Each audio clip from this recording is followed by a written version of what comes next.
Desde o dia 22 de abril de 1500, uma das principais preocupações acerca do projeto colonial no Brasil girava em torno da questão da mão de obra.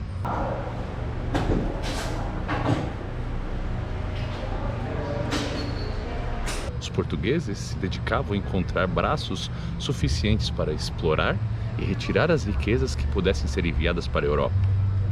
No início, os povos nativos foram utilizados, mas conforme as décadas foram se passando, a troca realizada, chamada de escambo entre os portugueses e os povos nativos, já não era mais o suficiente.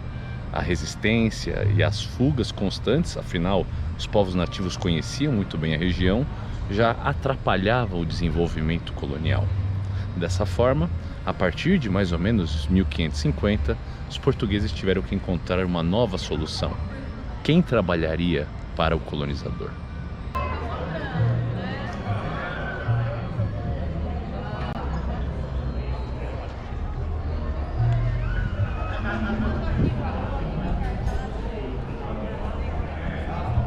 A partir de 1550, então, por causa das fugas e a Igreja Católica não apoiava tanto assim a escravização dos povos nativos, os europeus começaram a se dedicar ao comércio triangular, um esquema que abasteceria o continente americano com mão de obra escrava africana. Entre 1550 até final dos 1800, mais de 4 milhões de escravos africanos foram enviados da África para o Brasil. Comerciantes ingleses, portugueses, espanhóis, financiados por bancos europeus, se dedicaram a suprir e abastecer dos Estados Unidos ao sul da América do Sul, o continente americano, com milhões de escravos. Homens, mulheres e crianças que seriam utilizadas como mão de obra para desenvolver e enriquecer os colonizadores europeus. Do nordeste ao sudeste do Brasil, os escravos eram responsáveis por todos os tipos de serviço. Nas casas, nas fazendas, nos pequenos comércios, nos centros urbanos. O Brasil necessitava de mão de obra. Se de início os povos nativos não foram suficientes, agora a economia nacional dependia estritamente dos escravos.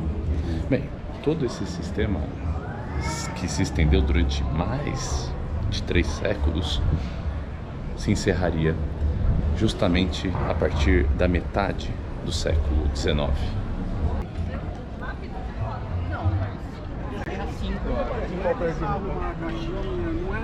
A partir da metade dos 1800 do século XIX, a Inglaterra começou a expandir o processo da Revolução Industrial iniciada quase um século antes. E dessa forma, muitas pessoas saíram do campo e se mudaram para a cidade. Esse êxodo rural fez com que surgisse uma grande movimentação de pessoas em busca de empregos nas novas fábricas que se desenvolviam nos principais centros urbanos europeus. A partir da Inglaterra, França, Alemanha, Suíça, Itália começaram a desenvolver esses centros industriais. Mas não eram todos que conseguiam emprego.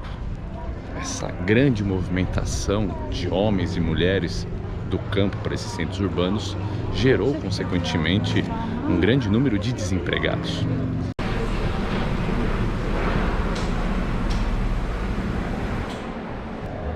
Todo esse desenvolvimento industrial fez com que os países europeus necessitassem, consequentemente, de um mercado consumidor. Dessa forma, o tráfico de escravos e a grande quantidade de escravos que havia no continente americano já não era mais tão vantajoso assim aos europeus. Afinal, os escravos trabalhavam e não recebiam nenhuma remuneração por isso, e dessa forma não compravam e não consumiam os produtos produzidos nas indústrias europeias. A Inglaterra, então, começou uma forte pressão sobre os países americanos para a abolição da escravidão. Em 1845, foi aprovada a chamada Lei Bill Aberdeen, que autorizava os barcos ingleses a interceptar qualquer barco no Oceano Atlântico que estivesse praticando o tráfico de escravos. Dessa forma, a Inglaterra começou a policiar o Oceano Atlântico, impedindo que os países americanos, grande parte deles agora já independentes, recebessem escravos. A ideia seria que esses países começassem a assalariar os seus funcionários para que esses funcionários assalariados pudessem consumir os produtos feitos nas indústrias inglesas. Ou seja, a pressão pela abolição não tinha grandes toques de humanidade, mas tudo girava unicamente na questão econômica. A pressão inglesa sobre Dom Pedro II deu certo. Em 1850, a lei chamada Eusébio de Queiroz finalizava o tráfico de escravo. Assim, finalizava em partes. Afinal, o tráfico em si já não era de toda forma legal. Mas isso não impedia que os ricos fazendeiros, cafeicultores, deixassem de se abastecer com os escravos vindos da África. Após 1850, nós tivemos a ascensão de várias leis abolicionistas. A lei do ventre livre, que tecnicamente libertava os filhos dos escravos que nascessem dentro das fazendas. A lei do sexagenário, que determinava que escravos acima de 60 anos, os que conseguissem sobreviver até lá, se tornavam automaticamente livres. E por fim, em 1888, a Lei Áurea, que abolia de vez a escravidão no Brasil. De fato, a grande questão em torno da escravidão, da Lei Áurea, gira em torno de alguns pontos. O racismo não foi extinto. Mesmo após a abolição, os ex-escravos não receberam nenhum tipo de apoio, incentivo, educação que pudesse inseri-los dentro da sociedade. Ou seja, houve uma abolição sem socialização, sem uma libertação social efetivamente.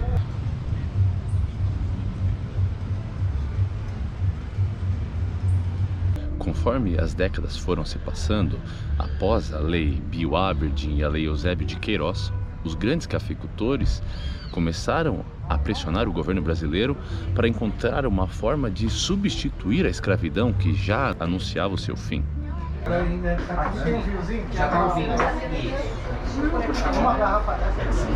Dom Pedro II então viu uma oportunidade. Como a Lei Áurea, que viria a ser assinada em 1888, encerraria por fim a escravidão, ele observou o cenário europeu.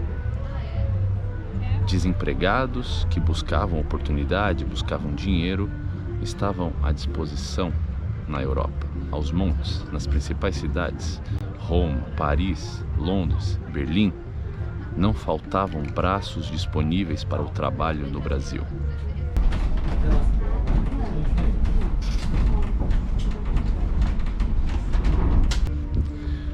Assim como séculos antes os nativos haviam sido substituídos pelos escravos africanos, agora os ex-escravos africanos, que ao invés de serem inseridos na sociedade, seriam substituídos da mesma forma. Os imigrantes europeus, que estavam até então desempregados, eram a solução.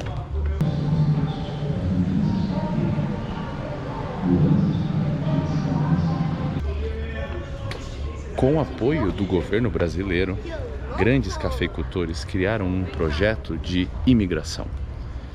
Foram criadas lojas de imigração nas principais cidades europeias que ofereciam oportunidades, ofereciam empregos para esses homens, mulheres e todos que estivessem à disposição de uma nova vida na América. Mas havia um problema.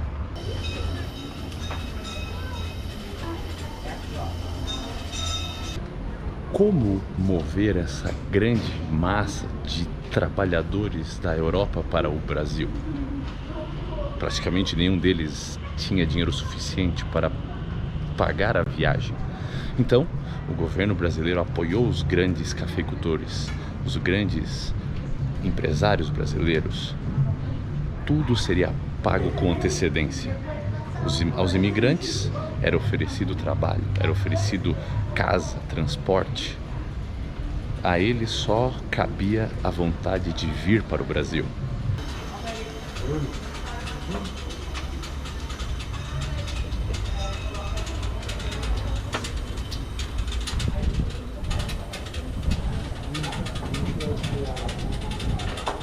A grande armadilha girava justamente em torno desse ponto.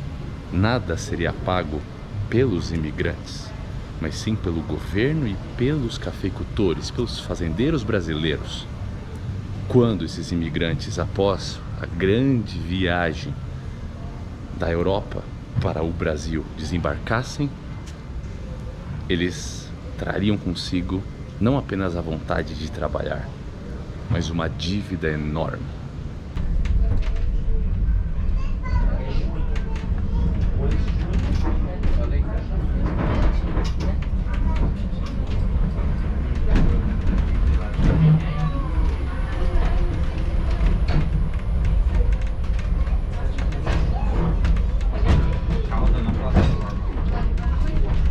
Bom, pessoal, depois de uma longa e cansativa viagem, finalmente chegamos à estação da Hospedaria de Imigrantes. Em nome de toda a equipe, gostaria de agradecer a visita de todos vocês hoje no nosso passeio. Como eu comentei, nosso passeio não conta com a ajuda do governo, nem da prefeitura e Após passarem mais de 2 meses nos barcos, os imigrantes desembarcavam majoritariamente na cidade de Santos. Após isso, pegavam um trem que subia toda a Serra do Mar em direção à cidade de São Paulo, aonde ficariam hospedados durante 40 dias na hospedaria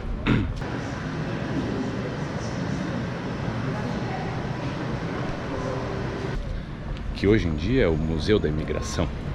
Após esse período onde teriam as malas verificadas, passaportes, tomariam todas as vacinas, eram encaminhados às suas fazendas, onde tudo já estava organizado para que eles pudessem trabalhar.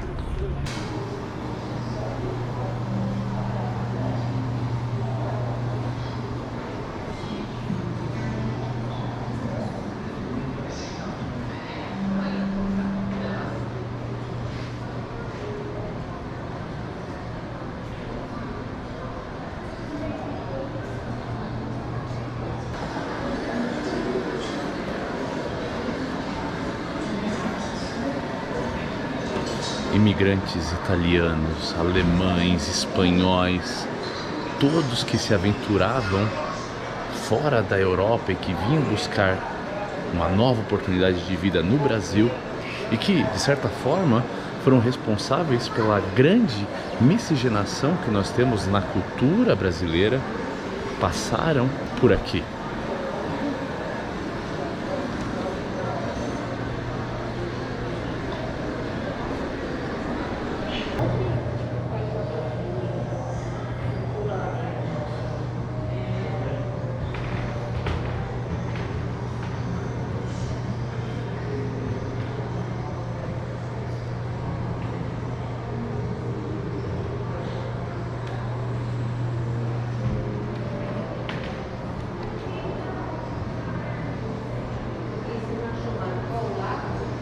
A hospedaria, hoje em dia conhecida como Museu da Imigração de São Paulo, foi construída em 1887.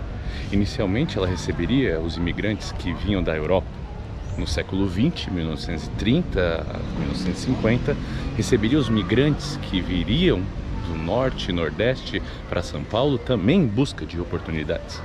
E uma curiosidade, como vimos no nosso último vídeo sobre a Revolução Constitucionalista de 1932, quando São Paulo se revoltou contra Getúlio Vargas, aqueles que se manifestavam a favor do governo Vargas eram presos aqui na hospedaria, ou seja, um prédio com muita história. Atualmente, o museu ainda abriga o trem que trazia os imigrantes de Santos até São Paulo. É possível fazer um passeio que dura em torno de meia hora e, obviamente, visitar as exposições dentro do museu.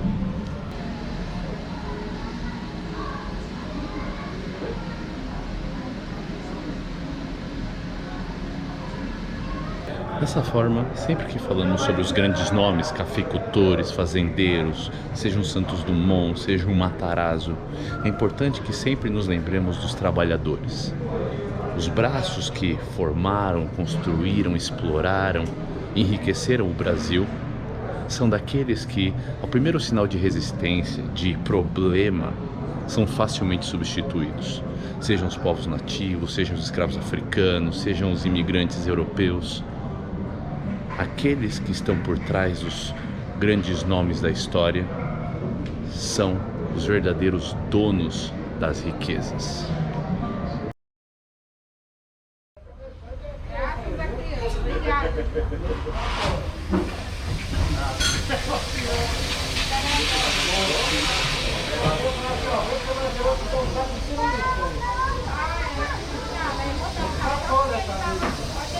Tá